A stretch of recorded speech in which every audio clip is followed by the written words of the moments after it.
ومن سيئات أعمالنا من يهده الله فلا مضل له ومن يضلله فلا هادي له وأشهد أن لا إله إلا الله وحده لا شريك له وأشهد أن محمدا عبده ورسوله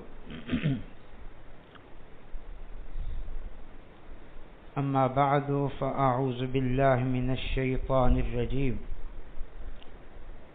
يا أيها الذين آمنوا اتقوا الله حق تقاته ولا تموتن إلا وأنتم مسلمون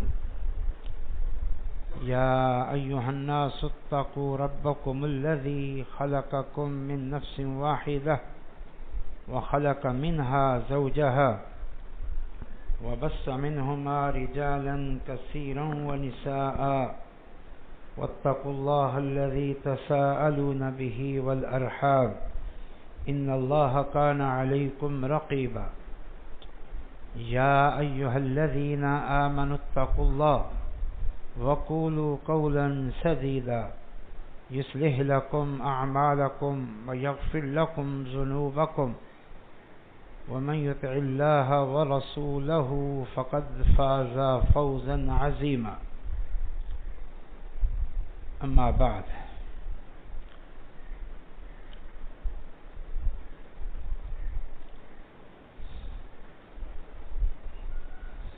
ماہ رمضان میں آپ لوگوں نے امت کے نیک لوگوں نے اللہ کی توفیق سے نیک اعمال کیے، نیکیاں کمائی۔ ماہ رمضان کے بعد جو اہم ترین نصیحت ہوتی ہے وہ حفاظت اعمال کی ہوتی ہے۔ یقیناً جو گزشتہ 2 خطبے ہوئے ان میں اس نقطے کو خوب اجاگر کیا گیا ہوگا۔ میں ماہ رمضان کے آخری خطبہ جمعہ میں اس موضوع پر کچھ گزارشات عرض کرنا چاہتا تھا،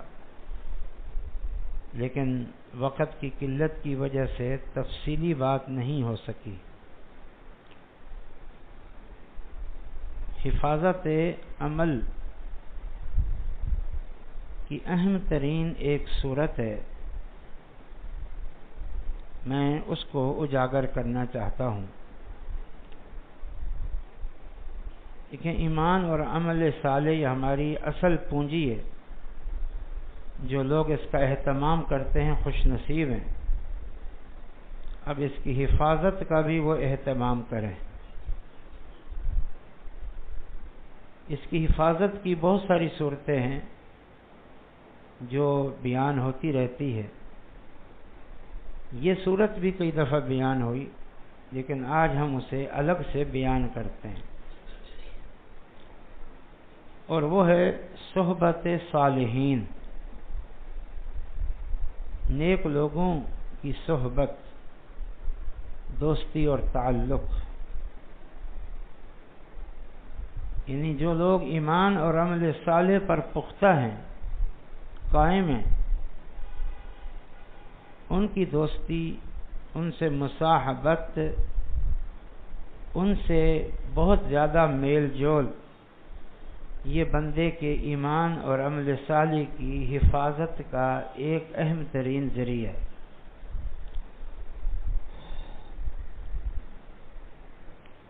چنانچہ جب ہم قرآن و حدیث کا مطالعہ کرتے ہیں تو ہمیں یہ بات معلوم ہوتی ہے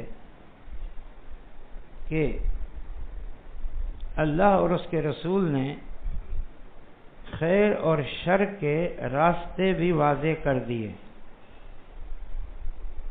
کہ خیر پر کیسے قائم ہوا جا سکتا ہے اور شر سے کیسے بچا جا سکتا ہے،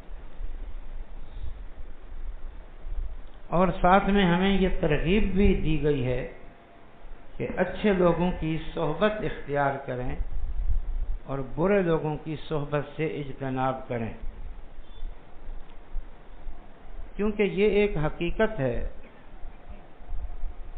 کہ انسان کلی طور پر تنہا زندگی نہیں گزارتا، وہ کتنا بھی تنہائی اختیار کرے، لوگوں سے دور رہے، لیکن کلی طور پر کوئی انسان لوگوں سے دوری اختیار نہیں کر پاتا۔ ہر انسان کو لوگوں میں سے کسی نہ کسی طور پر کم یا زیادہ کسی نہ کسی سے میل جول رکھنا ہی پڑتا ہے، کسی نہ کسی سے خصوصی تعلقات اور دوستی استوار کرنا ہی پڑتی ہے، یہ ایک حقیقت ہے۔ اب یہ جو مصاحبین ہیں، دوست ہیں، ساتھی ہیں، جن سے ہر ایک کو ایک تعلق استوار کرنا پڑتا ہے، وہ نیک بھی ہوتے ہیں یا ہو سکتے ہیں بد بھی ہو سکتے ہیں، ایمان اور عمل صالح پر قائم بھی ہو سکتے ہیں، ایمان اور عمل صالح سے محروم بھی ہو سکتے ہیں، سادہ سے لفظوں میں نیک بھی ہو سکتے ہیں بد بھی ہو سکتے ہیں۔ اور نیک اور بد کا معنی صرف شرابی اور نمازی نہیں ہے، نیک اور بد میں سب کچھ آ جاتا ہے، شرک میں پڑا ہوا، اس سے بڑا بد کون ہے؟ توحید پر قائم، اس سے بڑا نیک کون ہے؟ اتباع سنت کی راہ پہ چلنے والا، اس سے بڑھ کر نیک کون ہے؟ بدعات اور خرافات کی راہ پہ چلنے والا، اس سے بڑھ کر برا کون ہے؟ باقی نیکی تو برائی تو آپ سب جانتے، نمازی ہونا، با اخلاق ہونا، با حیا ہونا،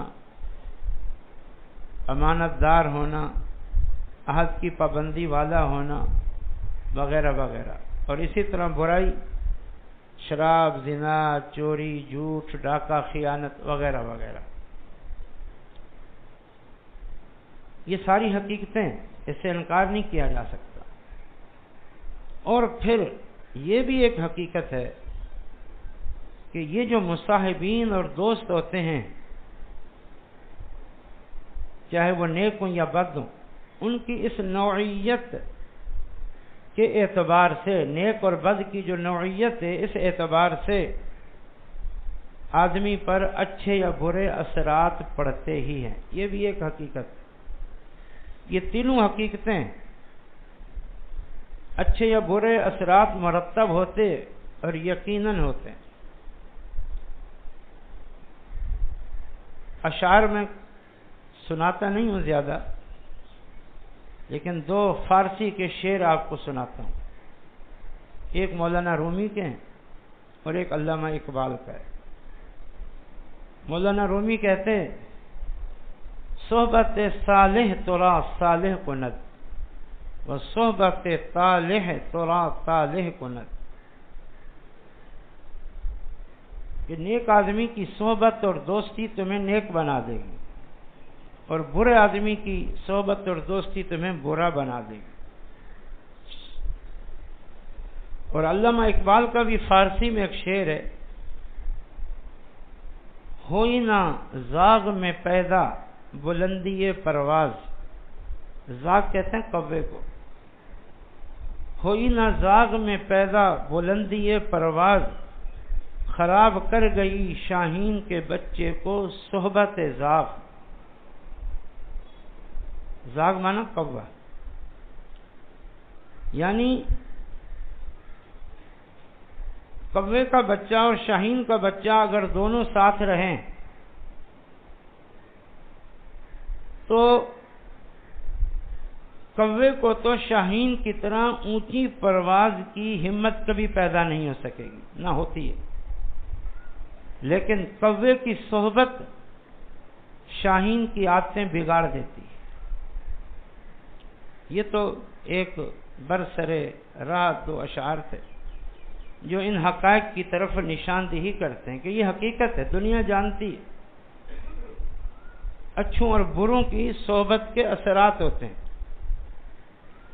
لیکن ہم اصل قرآن و حدیث کو سامنے رکھتے ہیں، آئیے ہم اس طرف دیکھتے ہیں۔ چنانچہ آپ ایک آیت سنیے، بڑی عظیم آیت ہے، سورۃ الفرقان آیت نمبر 27، 28، 29۔ یوم یعض الظالم علی یدیہ یقول یا لیتنی اتخذت مع الرسول سبیلا یا ویلتى لیتنی لم اتخذ فلانا خلیلا لقد اضلنی عن الذکر بعد اذ جاءنی وکان الشیطان للانسان خذولا۔ لفظی ترجمہ، جس دن یعنی قیامت کے دن ظالم انسان اپنے دونوں ہاتھوں کو چبائے گا، یعنی افسوس اور ندامت کے طور پر دونوں ہاتھوں کو چبائے گا اور کہے گا کاش میں فلاں کو دوست نہ بناتا جس نے مجھے دین سے غافل کر دیا جو دین میرے پاس آ چکا تھا۔ یا ویلتی یا ویلتی یا ویلتا، اے میری ہلاکت و بربادی، میں فلاں کو دوست نہ بناتا، اس نے مجھے گمراہ کر دیا ہدایت کے آ جانے کے بعد۔ یہ آیت کریم ہے جس میں قیامت کے دن کا ایک منظر ہے، ایک ظالم انسان افسوس کرے گا کہ میں نے ایک ظالم انسان کو دوست بنایا جس نے مجھے ہدایت سے دور کر دیا۔ اس کے شان نزول میں تفسیر ابن کثیر میں اشارہ ہے، تفسیر تو نہیں، انہوں نے اشارہ کیا ہے، کچھ دیگر مفسرین نے وضاحت کی ہے۔ عقبہ بن ابی معیط ایک کافر تھا، یہ مکی زندگی کی بات، نبی صلی اللہ علیہ وسلم کے ساتھ کبھی کبھی آ کے بیٹھ گیا، آپ کو کوئی ایذا نہیں دیتا تھا، کھلم کھلا اسلام کا یا اللہ کے رسول پر ایمان کا اظہار نہیں کیا، کبھی کبھی بیٹھ جاتا اور آپ کو عام کافروں کی طرح تکلیف، ایذا، گالی گلوچ نہیں کرتا، جس سے کافر یہ سمجھنے لگے شاید یہ اندر سے مسلمان ہو چکا ہے۔ تو انہوں نے کہا ہم اسے نہیں روک سکتے، اس کا ایک دوست ہے جو شام کے علاقے میں رہتا ہے، جب وہ آئے گا اسے کہیں گے، وہ اسے سمجھائے گا کہ یہ محمد صلی اللہ علیہ وسلم کے ساتھ کیوں بیٹھتا ہے اور ہماری طرح محمد صلی اللہ علیہ وسلم کو ایذا اور تکلیف اور گالی گلوچ کیوں نہیں کرتا۔ چنانچہ اس کا دوست کچھ عرصے بعد آیا، ان کافروں نے اس کو کہا کہ جی وہ آپ کا جو دوست ہے یہ عقبہ بن ابی معیط، لگتا ہے ہمیں کہ یہ مسلمان ہو، اور وجہ یہی بتائی جو میں نے آپ کو ابھی عرض۔ تو اس نے اس کو بلایا، روکا اور سمجھایا اور کہا میں اس وقت تک تم سے کلام نہیں کروں گا جب تک تم بھی عام لوگوں کی طرح محمد صلی اللہ علیہ وسلم کو برا بھلا نہیں کہو گے اور ان کو ایذا اور تکلیف نہیں پہنچاؤ گے۔ چنانچہ اس دوستی میں آ کر اس نے بھی عام کافروں کی طرح محمد صلی اللہ علیہ وسلم کو ایذا پہنچانی اور گالی گلوچ دینا شروع کر دی اور مجلس چھوڑ دی۔ اس پر یہ آیت اتری، وَيَوْمَ يَعُضُّ الظَّالِمُ عَلَى يَدَيْهِ يَقُولُ يَا لَيْتَنِي اتَّخَذْتُ مَعَ الرَّسُولِ سَبِيلًا يَا وَيْلَتَى لَيْتَنِي لَمْ أَتَّخِذْ فُلَانًا خَلِيلًا، جو ہاتھ چبائے گا کہ میں نے فلاں کو دوست بنایا جس نے مجھے دین سے دور کر دیا، اے میری ہلاکت، میں نے اللہ کے رسول کو دوست کیوں نہیں بنایا۔ اگرچہ یہ آیت شان نزول میں اتری ہے، لیکن یہ اصول ہے کہ وہ آیتیں شان نزول کے ساتھ خاص نہیں ہوتی، اصل جو اس سے مفہوم نکلتا ہے وہ قیامت تک کے لیے ایک نصیحت ہوتی ہے، ایک پیغام ہوتا ہے۔ لہذا یہ آیت بھی عام ہے ہر اس شخص کے لیے جو دنیا میں کسی مشرک، کسی منافق، کسی ملحد، کسی بدعتی، کسی گناہگار، فاسق اور فاجر کے ساتھ دوستی اور تعلق استوار کرتا ہے کہ اس کے نتیجے میں وہ بھی ان برائیوں میں مبتلا ہو جاتا ہے، قیامت کے دن اسی طرح وہ افسوس کرے گا۔ ایک حدیث سنیں جس میں اس بات کی نشاندہی ہے کہ یہ ایک حقیقت ہے کہ انسان اپنے دوست اور ساتھی سے اثرات لے لیتا ہے، نیک یا بد، بڑی معروف حدیث ہے، کئی دفعہ ہم نے بہت پہلے کئی دفعہ سنائی. فرمایا جامع ترمذی کی حدیث ہے، المرء علی دین خلیلہ فلینظر من یخالل. نبی صلی اللہ علیہ وسلم نے فرمایا بندہ اپنے دوست کے دین پر ہو جاتا ہے. دین سے مراد یہاں طریقہ، اس میں دین بھی آتا ہے، دنیاوی معاملات بھی آتے ہیں، اچھا اور برا، شرک بدعت یا غیبت، چغلی، جھوٹ، خیانت، جو کچھ بھی کہہ لیں. فرمایا بندہ اپنے دوست کے دین پر آ جاتا ہے، آج نہیں تو کل، کل نہیں پرسوں آ ہی جاتا ہے. یہ ایک حقیقت ہے اور مشاہدے کی بات ہے. لہذا فرمایا فَلْيَنْظُرْ مَنْ يُخَالِلُ. ہر بندے کو دیکھنا چاہیے کہ وہ کسے دوست بنا رہا ہے، سوچ سمجھ کے دوست بنائے، اس کو معمولی نہ سمجھے. یہ رسول اللہ صلی اللہ علیہ وسلم نے خبر بھی دی اور نصیحت بھی کی. خبر دی بندہ اپنے دوست سے اثرات لے لیتا ہے، اور نصیحت کی لہذا دوست سوچ سمجھ کے بناؤ. اللہ اکبر.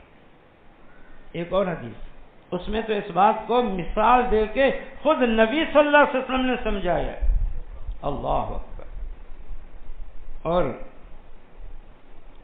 یہ حدیث تو صحیح بخاری مسلم میں فرمایا مثل الجلیس الصالح والجلیس السوء کحامل المسک ونافخ الکیر. اچھے جلیس، جلیس مانا جس جلیس کا لفظی مانا ہے مجلس کا ساتھی، دوست کہہ لو، ساتھی کہہ لیں، جس سے گہرا تعلق ہو، جس سے بندہ کثرت سے جس کے ساتھ بیٹھتا. جلیس اسے کہتے ہیں عربی میں، ہم مجلس. فرمایا کہ نیک ہم مجلس کی مثال اور برے ہم مجلس کی مثال. سادہ لفظوں میں نیک دوست کی مثال اور برے دوست کی مثال فرمایا نبی صلی اللہ علیہ وسلم نے کستوری بیچنے والے اور بھٹی کو جلانے والے کی طرح ہے.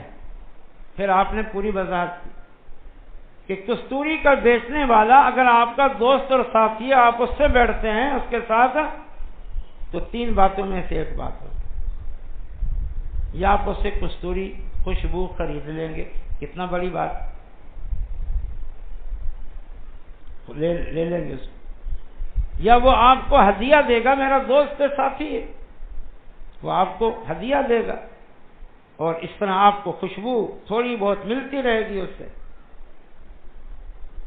یا کم سے کم اس کی مجلس میں بیٹھے بیٹھے آپ کو خوشبو آتی تو رہے گی نا، آتی تو رہے گی، کوئی نقصان ہے نہیں. فرمایا اور جو برا ساتھی ہے اس کی مثال بھٹی جلانے والے کی ہے.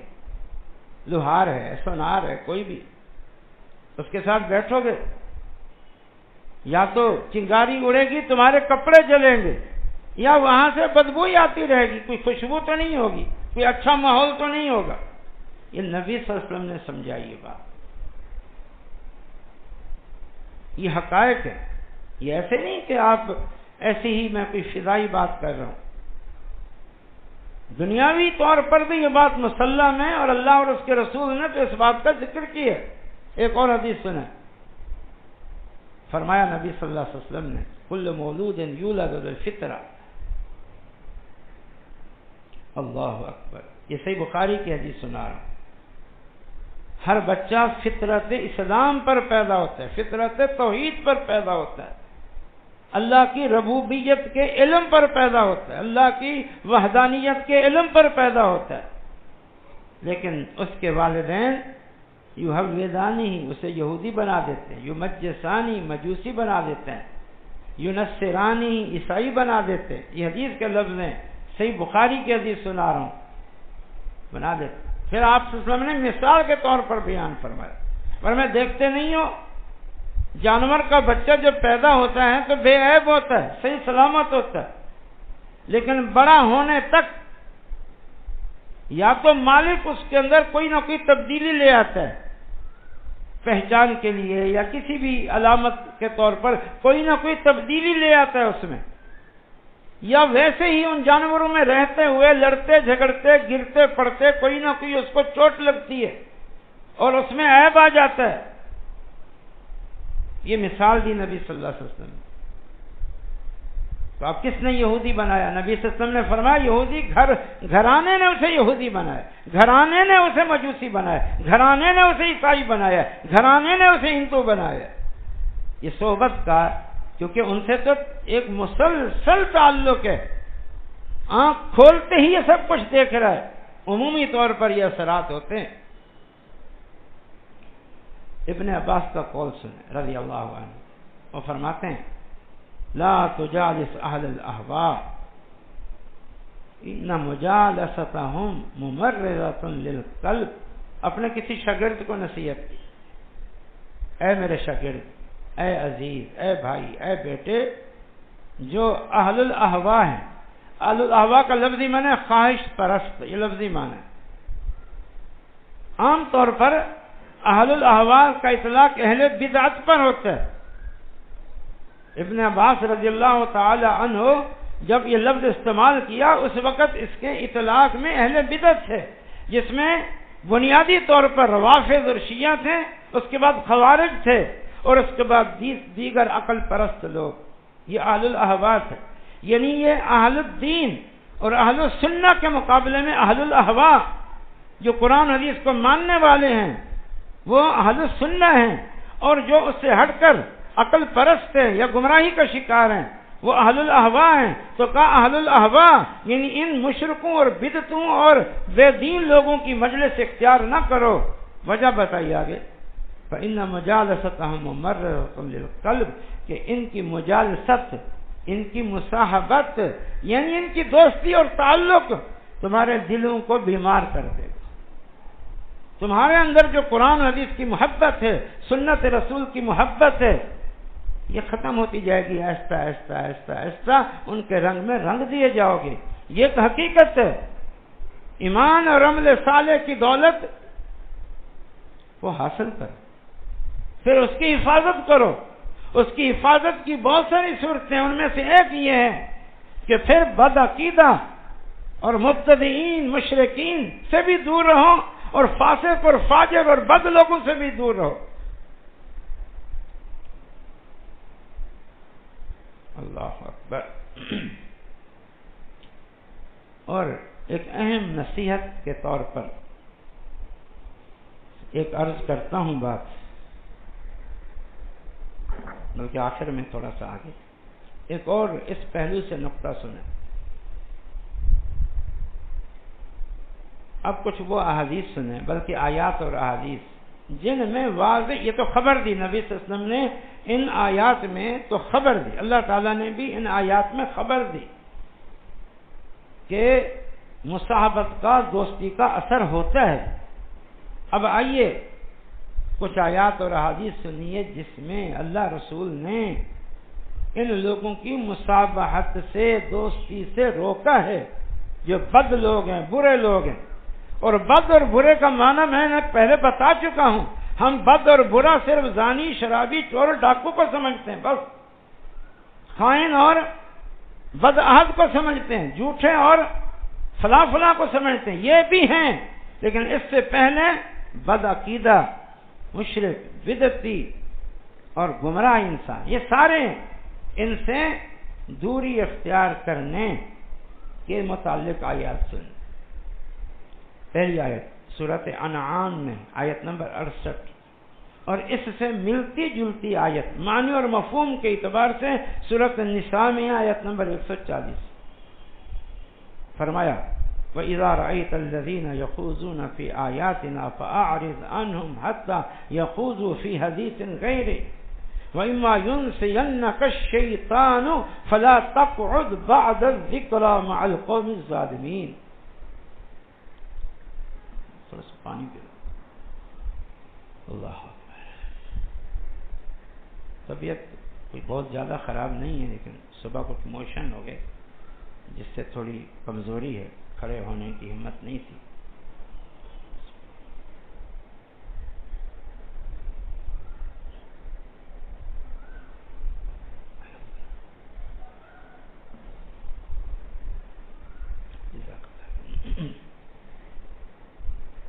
ترجمہ سنیے۔ اللہ تعالیٰ فرما رہا ہے، سبحان اللہ، وَإِذَا رَأَيْتَ، اے ہمارے حبیب جب آپ دیکھیں، الَّذِينَ ان لوگوں کو، يَخُوضُونَ فِي آيَاتِنَا جو ہماری آیات میں عیب جوئی کرتے ہیں۔ ایک معنی یہ کیا گیا جو ہماری آیات میں جھوٹی غلط تعویلیں کرتے ہیں، غلط معانی پہناتے ہیں، کہ دونوں معنی مفسرین نے کی۔ ہماری آیات میں عیب جوئی کی، یعنی دین میں عیب جوئی کرتے ہیں، کیڑے نکالتے ہیں، یا ہماری آیات میں دین میں غلط تعویلیں کرتے ہیں، غلط توجیہیں کرتے ہیں، اپنا شرک بدعت اور کفر پھیلاتے ہیں۔ جب ایسے لوگوں کو دیکھیں تو اللہ تعالیٰ فرماتے ہیں فَأَعْرِضْ عَنْهُمْ، ان سے اعراض کریں، ان سے روگردانی اختیار کریں، ایسی مجلس سے اور ان سے دور رہے، حَتَّى يَخُوضُوا فِي حَدِيثٍ غَيْرِهِ، اگر آپ کو ان سے ملنا بھی ہے، ان سے کام بھی ہے، ان سے ملنا بھی ہے، تو ان سے جب تک یہ اس غلط روش پہ قائم ہیں اس وقت تک ان کی مجلس سے دور رہیں، حتیٰ کہ یہ کسی اور بات میں لگ جائیں۔ وہ جو دین کے خلاف بات تھی، وہ جو دین میں عیب جوئی تھی، وہ جو دین کی غلط تعویلیں تھیں، گمراہی پھیلا رہے تھے، اس سے جب الگ ہو جائیں پھر آپ کو جو ان سے کام ہے ملنا ہے تو آپ ملیں۔ اور آگے فرمایا اور اگر کبھی ایسا ہو کہ شیطان آپ کو بھلوا دے اور آپ ایسی مجلس میں بیٹھ جائیں، یہ سمجھانے کا انداز ہے، وگرنہ اللہ کے رسول صلی اللہ علیہ وسلم ایسی مجلسوں سے دور تھے، یہ امت کو سمجھایا جا رہا ہے۔ لیکن جو آیات کا لفظی ترجمہ آپ سنیں، فرمایا اور اگر شیطان آپ کو بھلوا دے کہ مجھے ان مجلسوں میں نہیں بیٹھنا چاہیے تھا اور میں پہنچ گیا ہوں، پھر آپ کو یاد آ جائے تو اللہ تعالیٰ فرماتے فَلَا تَقْعُدْ بَعْدَ الذِّكْرَىٰ، جب یاد آ جائے تو یاد آنے کے بعد ان ظالم لوگوں کے ساتھ مت بیٹھیں۔ یہاں بھی مخاطب میں نے عرض کیا، اگرچہ یہاں اللہ کے رسول صلی اللہ علیہ وسلم ہے، لیکن ہر امت مخاطب ہے، قیامت تک کے لوگ مخاطب ہیں۔ اور یہاں اس مجلس میں نہ جائیں جس کا ہم نے لفظی معنی کیا، جو اللہ کی آیات میں جھگڑا کر رہے ہیں یا اللہ تعالیٰ کی آیات میں عیب جوئی کر رہے ہیں۔ اس کی تفصیل میں مفسرین نے لکھا ہے جہاں دین کا مذاق اڑایا جا رہا ہو، اہل بدعت اور گمراہ لوگ اپنی تعویلات رقیقہ اور توجیحات نحیفہ کے ذریعے سے آیات الہی کو توڑ مروڑ رہے ہوں، اور یہ ہو رہا ہے۔ آیات کے ذریعے نعوذ باللہ شرک ثابت کیا جا رہا ہے، آیات کے ذریعے بدعات ثابت کی جا رہی ہیں، الہاد ثابت کیا جا رہا ہے قرآنی آیات کے ذریعے۔ وہ قرآن جو توحید کا مبین ہے، مفسر ہے اور شرک کی دھجیاں بکھیر دی ہیں، انہی آیات کے ذریعے شرک ثابت کرنے کی کوشش کی جا رہی ہے۔ وہ قرآن جو امت کو نبی صلی اللہ علیہ وسلم کا متبع پیروکار بناتا ہے اور نبی کی ذات کو نمونہ ثابت کرتا ہے اور بیان کرتا ہے، اسی قرآن کے ذریعے تقلیدی بندھنوں اور نئے نئے سلسلوں اور نئے نئے طریقوں کو اختیار کرنے اور یعنی ان پیر و مرشد کی ہر بات کو ماننے کو ثابت کرنے کی کوشش کی جاتی ہے۔ اس سے بڑھ کر اس آیت کا مصداق کون سی مجلسیں ہیں، کون سے لوگ ہیں اور کون سی تقریریں اور کون سی کتابیں ہو سکتی ہے۔ اللہ تعالیٰ فرما رہے ہیں ایسے لوگوں کے ساتھ جب جو لوگ عیب جوئی کر رہے ہوں، تو ایسے لوگوں دین میں عیب جوئی کر رہے ہوں یا وہ غلط تعویلیں کر رہے ہوں، ان کے ساتھ مت بیٹھے۔ سبحان اللہ۔ میں اختصار سے کام لے رہا ہوں، اب ذرا کچھ احادیث سنیے، مزید احادیث، چند احادیث ہیں جو دیگر حوالوں سے آپ سنتے رہتے ہیں۔ آج اس موضوع کو سامنے رکھ کر آپ ان احادیث پہ غور کریں۔ پہلی حدیث ابو داؤد کی، انا بریء ممن یقیم بین ظہرانی المشرکین، نبی صلی اللہ علیہ وسلم فرماتے ہیں میں بری ہوں اس شخص سے، یعنی اس مسلمان سے جو مشرکوں کے کافروں کے بیچ میں رہائش اختیار کرتا ہے۔ اس کا واضح ترین اور ظاہری ترین معنی یہ ہے جو کسی غیر اسلامی ملک میں جا کر رہائش اختیار کرتا ہے، اور اس کے عموم میں جو کسی ایسی جگہ پر یہاں مشرکین کی کثرت ہے، مبتدعین کی کثرت ہے، گمراہ لوگوں کی کثرت ہے، اور وہاں پر وہ رہائش اختیار کر کے ہر وقت شرک اور بدعت میں گھرا رہتا ہے، فرمایا میں اس سے بری ہوں۔ کیونکہ وہ ان سے متاثر ہو جائے گا، آج نہیں تو کل، کل نہیں تو پرسوں۔ میں اختصار سے کام لے رہا ہوں۔ دوسری حدیث وہ بھی ابو داؤد کی، فرمایا لا تصاحب الا مؤمنا ولا یاکل طعامک الا تقی۔ نبی صلی اللہ علیہ وسلم نے فرمایا، ہر ایک کو بندے کو نصیحت کی آپ صلی اللہ علیہ وسلم کہ دیکھو لا تصاحب الا مؤمنا، نہ دوست بناؤ اور نہ مصاحبت اختیار کرو مگر مومن کی۔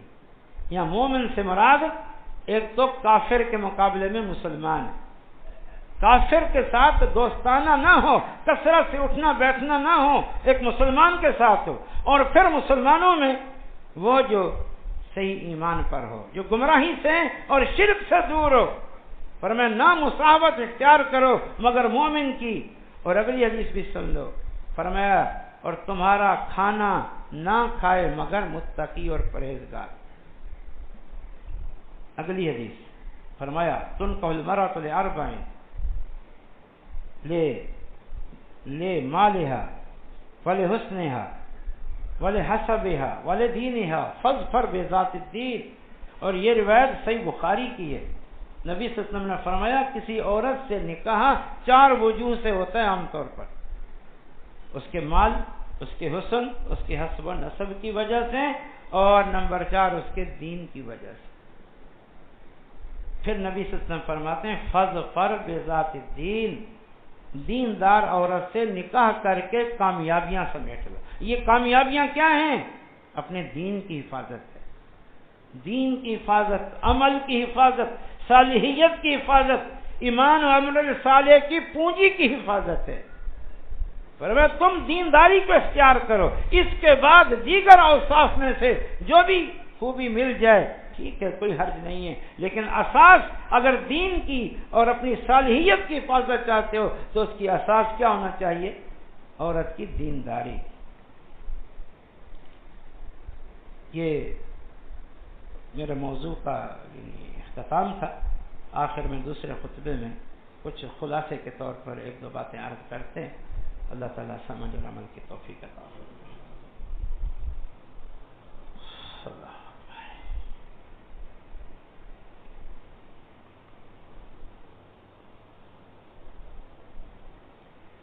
إن الحمد لله نحمده ونستعينه ونستغفره ونعوذ بالله من شرور أنفسنا ومن سيئات أعمالنا، من يهده الله فلا مضل له ومن يضلله فلا هادي له، وأشهد أن لا إله إلا الله وحده لا شريك له، وأشهد أن محمدا عبده ورسوله، أما بعد فإن خير الحديث كتاب الله، وخير الهدي هدي محمد صلى الله عليه وسلم، وشر الأمور محدثاتها، وكل محدثة بدعة، وكل بدعة ضلالة، وكل ضلالة في النار۔ أما بعد فأعوذ بالله من الشيطان الرجيم، يا أيها الذين آمنوا اتقوا الله حق تقاته ولا تموتن إلا وأنتم مسلمون، يا أيها الناس اتقوا ربكم الذي خلقكم من نفس واحدة وخلق منها زوجها وبث منهما رجالا كثيرا ونساء، واتقوا الله الذي تساءلون به والأرحام إن الله كان عليكم رقيبا، يا أيها الذين آمنوا اتقوا الله وقولوا قولا سديدا يصلح لكم أعمالكم ويغفر لكم ذنوبكم، ومن يطع الله ورسوله فقد فاز فوزا عظيما۔ اللہ اکبر۔ حفاظت ایمان اور عمل صالح کی جو ایک بنیاد ہے نا، ایمان اور عمل صالح کی حفاظت یا ایمان اور عمل صالح کی بنیاد جس کی ہم نے حفاظت کی، یہ اہم ترین صورت آپ سے ذکر کی۔ اگرچہ میں اپنے اس گزشتہ باتوں میں اس کو اشارے کی نوع میں عرض کر چکا ہوں، لیکن میں اس نقطے کو تھوڑی وضاحت سے انتہائی اختصار سے عرض کرتا ہوں چند لفظوں میں انشاءاللہ، کہ ایمان اور عمل صالح سے مراد عقیدہ، توحید، شرک سے بیزاری، اور عمل صالح سے مراد یہ کہ عمل سنت کے مطابق ہو، بدعت سے دور۔ اب اس ایمان اور عمل صالح یوں سمجھو کہ ایمان اور عمل صالح کی جب حفاظت کی بات آئے گی تو سر فہرست یہ ہے توحید کی حفاظت کرو. سر فہرست یہ ہے کہ اتباع سنت کی اگر اللہ نے آپ کو توفیق دی ہوئی ہے، منہج سنت نبوی پر اللہ نے آپ کو قائم کیا ہوا ہے، تو دین کے حوالے سے جب حفاظت کی بات آئے گی تو توحید کی حفاظت کرو اور سنت طریقے کی حفاظت کرو. شرک سے اپنے آپ کو بچاؤ اور بدعت سے اپنے آپ کو بچاؤ. اب اس کے لیے پہلے اور بعد میں ضرورت. آپ چاہتے ہیں کہ آپ کو توحید کی فہم حاصل ہو، سنت طریقے کی فہم حاصل ہو، تو کیا کریں؟ اور بہت سارے طرق، ان میں سے ایک یہ ہے کسی سچے کھرے مضبوط موحد اور سچے کھرے مضبوط متبع سنت جو شرک اور بدعت سے پاک ہو، اس سے تعلق، دوستی، مصاحبت، کثرت سے ملاقات اس سے اختیار کریں. کیونکہ دوستی کے اثرات ہیں نا. آپ کو توحید کی فہم آئے گی اور سنت کی فہم آئے گی، اب حاصل ہو گئی. اب بھی وہ تعلق قائم کرو.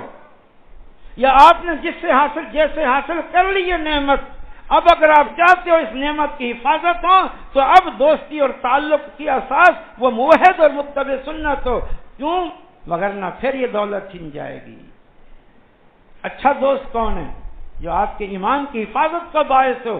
تو آپ کے ایمان کی اہم ترین بات توحید ہے، تو پھر موحد سے دوستی ہو. دین کی اہم ترین بات سنت رسول ہے، طریقہ نبوی ہے، شرک اور بدعت سے بیزاری ہے، تو دوستی اور تعلق اور محبت اور یارانہ جسے کہتے ہیں وہ پھر کس سے ہونا چاہیے؟ ان ساری باتوں سے کیا معلوم ہوا؟ پھر وہ کسی متبع سنت سے جو بدعات اور خرافات سے پاک ہو. خلاصہ موضوع یہ ہوا، ایمان اور عمل صالح کی حفاظت کے لیے ہم نے آپ کو ایک اہم ترین نسخہ بتایا ہے، اور وہ ہے نیک لوگوں کی صحبت اختیار کریں، برے لوگوں کی دوستی اور صحبت سے کلی طور پر اجتناب کریں. ہاں البتہ برے لوگوں سے، چاہے وہ مشرک کیوں، چاہے وہ کافر ہی کیوں نہیں ہے، انسانیت کے ناطے، رشتہ داری کے ناطے، کاروباری ناطے، پڑوسی ہونے کے ناطے، یا اس طرح کے دیگر جو دنیاوی امور ہیں ان کے ناطے واجبی تعلق، عارضی تعلق اختیار کیا جا سکتا ہے.